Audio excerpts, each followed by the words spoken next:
Good morning. আজকে একটা important section নিয়ে আমি বলতে চাই, সেটা হচ্ছে ধারা 498A of Indian penal code. Section 498A of Indian penal code যেটা করা হয় কোনো ম্যারিড ওমেন করে তার হাজব্যান্ড বা তার হাজব্যান্ডের ফ্যামিলি মেম্বার্সের বিরুদ্ধে, যে তাকে সে হচ্ছে mentally and physically both harassed by their husband or the family members of their husband, মানে তাকে বিভিন্ন রকমভাবে অত্যাচার করা হচ্ছে, সেটা পণ নিয়েই হোক বা কোনো ফ্যামিলি প্রপার্টি নিয়ে হোক বা কোনো সাংসারিক কোনো বিষয় বা সাংসারিক কোনো ঘটনা নিয়ে হোক, বা এখন ইদানিং যেটা হচ্ছে সেটা হচ্ছে এক্সট্রা ম্যারিটাল অ্যাফেয়ার। হয়তো হাজব্যান্ডের কোনো এক্সট্রা ম্যারিটাল অ্যাফেয়ার থাকছে, তার জন্য তার ওয়াইফের সাথে তার অনেক অশান্তি হচ্ছে এবং ওয়াইফ রীতিমতো হ্যারাসড এবং অ্যাবিউজড হচ্ছে তার হাজব্যান্ডের দ্বারা।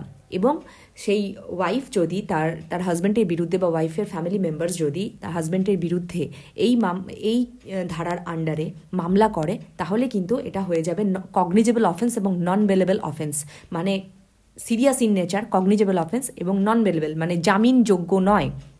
এবং এটার পানিশমেন্ট কিন্তু হতে পারে 3 বছরের জেল এবং ফাইন। এবং এটার নেচার যদি আরও সিরিয়াস হয়, যেটা ইনভেস্টিগেশন অফিসার বা পুলিশ অফিসার এটা ইনভেস্টিগেট করে যদি দেখে যে মামলাটা সিরিয়াস আছে, মানে সত্যি সত্যি খুবই সিরিয়াস ঘটনা, তাকে হয়তো এমন অত্যাচার করেছে শারীরিকভাবে বা মানসিকভাবে, সে ট্রমাতে চলে গেছে, তাহলে কিন্তু পানিশমেন্টটা বাড়তে পারে, মানে 3 ইয়ার্স থেকে ইনক্রিজ করতে পারে।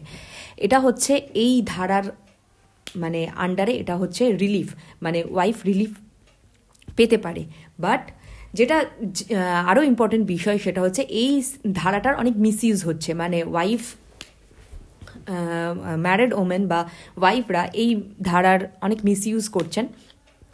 সেটার জন্যে আলাদা প্রভিশন আছে, সেটা হচ্ছে যদি প্রুভ হয়ে যায় যে ওয়াইফ মিথ্যা কথা বলছে বা ওয়াইফের ফ্যামিলি মিথ্যা কথা বলছে, তার হাজব্যান্ডের বিরুদ্ধে মিথ্যা মামলা করেছে, যেটা ইনভেস্টিগেশন করে দেখা গেছে, তখন কিন্তু অ্যান্টিসিপেটরি বেলের একটা অপশন আছে, মানে আগাম জামিন। মানে লোকাল পুলিশ স্টেশনে প্রথমে এফআইআরটা যদি হয় বা কমপ্লেন যদি হয়, তখন সেই কমপ্লেন নাম্বার নিয়ে যদি ইনভেস্টিগেশন অফিসার দেখে যে মামলাটা মিথ্যে হয়েছে, তখন হাজব্যান্ড যে লোকাল আদালত আছে, তার এরিয়ার যে লোকাল আদালত আছে, সেখানে গিয়ে সে বেলের জন্য অ্যাপ্লিকেশন করতে পারে।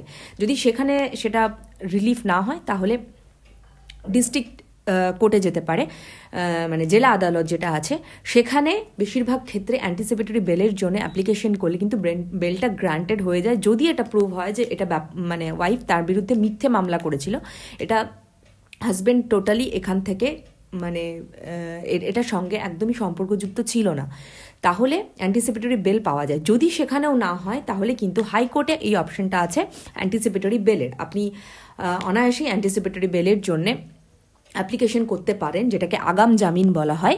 তাহলে কিন্তু এটা কগনিজেবল অফেন্স থেকে নন কগনিজেবল অফেন্স হয়ে যাবে এবং নন বেলেবল থেকে বেলেবল অফেন্স হয়ে যাবে, মানে আপনি সহজেই জামিন পেয়ে যেতে পারেন, যদি জাজ স্যাটিসফাই হয় যে এটা আপনার বিরুদ্ধে মিথ্যা অভিযোগ দায়ের করেছিল আপনার ওয়াইফ বা ওয়াইফের ফ্যামিলি, তাহলে এটা বেলেবল অফেন্স হয়ে যাবে, মানে আপনি জামিন পেয়ে যাবেন।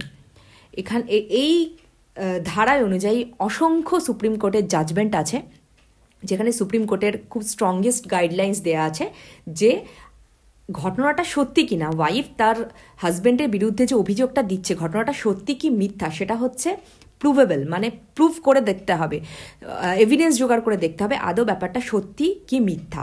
আগে কি হতো, আগে এই সেকশনটা দিয়ে ওয়াইফরা বা ম্যারিড ওমেনরা অনায়াসেই মিথ্যা মামলা তার হাজব্যান্ডের বিরুদ্ধে দিয়ে দিত, কিন্তু এখন সুপ্রিম কোর্টের নিউ গাইডলাইন্স হয়েছে, দুটোই ওয়াইফ সত্যি কথা বলছে না হাজব্যান্ড সত্যি কথা বলছে, সেটা কিন্তু প্রমাণযোগ্য, মানে প্রমাণ যদি পাওয়া যায় তবেই কিন্তু এটার আন্ডারে পানিশমেন্ট হবে, আদারওয়াইজ কিন্তু পানিশমেন্ট হবে না। Thank you.